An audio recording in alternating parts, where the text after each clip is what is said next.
জানো বসন্ত পথিক, তোমার জন্য আমার মনে নিম্নচাপের সৃষ্টি হয়।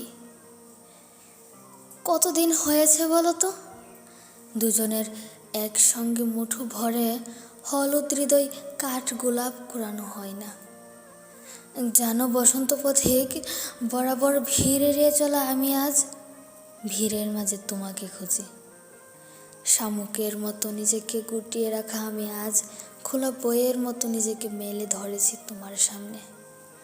বাতাসে আমার সব পাতা উল্টে যাচ্ছে, অথচ তোমার চোখ বুলানোর মতো সুযোগ নেই।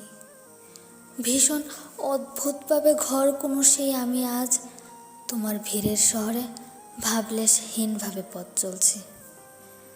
আমার নদী ছিল, পাহাড় ছিল, অরণ্য ছিল যখন তুমি আমার কাছে ছিলে। এখন তুমি নেই, তাই আমার কেবল নিজস্ব একটা মরুভূমি আছে। বসন্ত পথিক, কোথায় তুমি? তোমার ফিরতে আর কত দেরি? কথা ছিল ফাল্গুনের শেষ বিকেলে দেখা করবে। কই, ফাল্গুনও তো গত হয়েছে বেশ আগে। কবে ফিরবে? আর কত দেরি? তবে কি তুমি পথ হারিয়েছ কোনো শিউলি তলায়?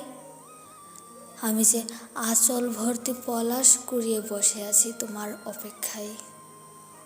তুমি এসে সেগুলো সযত্নে গুজে দিবে আমার বিনুনির ভাঁজে। এখন আঁচল ভর্তি পলাশগুলোর দিকে তাকালেই বিরহে আমার চোখ ভরে যায় জলে। অথচ আমার আনন্দে অভিভূত হওয়ার কথা ছিল। এই যে আমি প্রবল বর্ষণেও ছত্রহীনা পথ হাঁটছি, বুকের ভেতর বাড়ছে কেবল তোমাকে খুঁজে না পাওয়ার ভয়।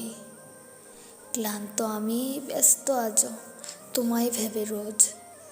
আমায় অপেক্ষার প্রহরে রেখে তুমি আজ হয়েছ নিখোঁজ।